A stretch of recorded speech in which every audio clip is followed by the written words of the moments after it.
حضرت ابو درداء سے روایت ہے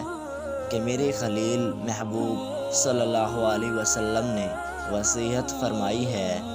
کہ اللہ کے ساتھ کبھی کسی چیز کو شریک نہ کرنا، اگرچہ تمہارے ٹکڑے کر دیے جائیں اور تمہیں آگ میں بھون دیا جائے، اور خبردار کبھی جان بوجھ کر نماز نہ چھوڑنا، کیونکہ جس نے قصد نماز چھوڑ دی تو اس کے بارے میں وہ ذمہ داری ختم ہو گئی جو اللہ کی طرف سے اس کے وفادار اور صاحب ایمان بندوں کے لیے ہے، اور خبردار شراب کو بھی نہ پینا، کیونکہ وہ ہر برائی کی کنجی ہے۔ حضرت ابو ہریرہ نبی کریم صلی اللہ علیہ وسلم سے روایت کرتے ہیں،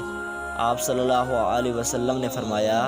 کہ 7 آدمی ایسے ہیں جن پر اللہ تعالیٰ اپنی رحمت کا سایہ ڈالتا ہے، ان میں سے ایک وہ ہے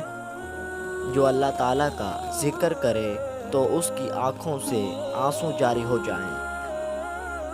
حضور صلی اللہ علیہ وسلم نے فرمایا، جب تم میں سے کوئی جوتا پہنے تو دائیں پاؤں سے شروع کرے، اور جب نکالے تو بائیں سے شروع کرے۔ ہونا یوں چاہیے کہ دائیں پاؤں پہننے میں پہلا اور نکالنے میں آخری۔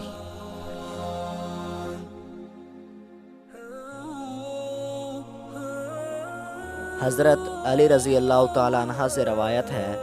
وہ بیان کرتے ہیں، انہوں نے رسول اللہ صلی اللہ علیہ وسلم سے سنا، آپ صلی اللہ علیہ وسلم نے سود کھانے والے، کھلانے والے، تحریر کرنے والے اور صدقہ نہ دینے والے پر لعنت کی، نیز آپ صلی اللہ علیہ وسلم نوحہ گری سے منع فرماتے تھے۔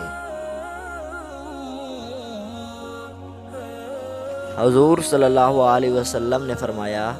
اذان اور اقامت کے درمیان دعائیں رد نہیں ہوتی، لہٰذا دعا مانگا کرو۔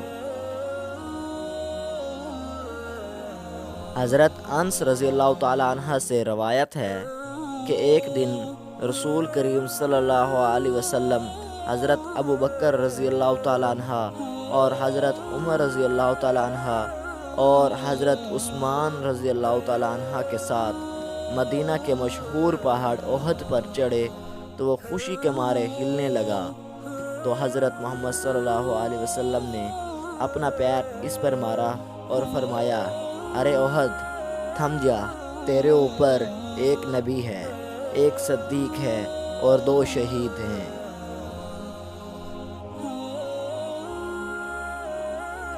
حضور صلی اللہ علیہ وسلم کا ارشاد ہے کہ میرے رب نے مجھ پر یہ پیش کیا کہ میرے لیے مکہ کے پہاڑوں کو سونے کا بنا دیا جائے۔ میں نے عرض کیا، اے اللہ، مجھے تو یہ پسند ہے کہ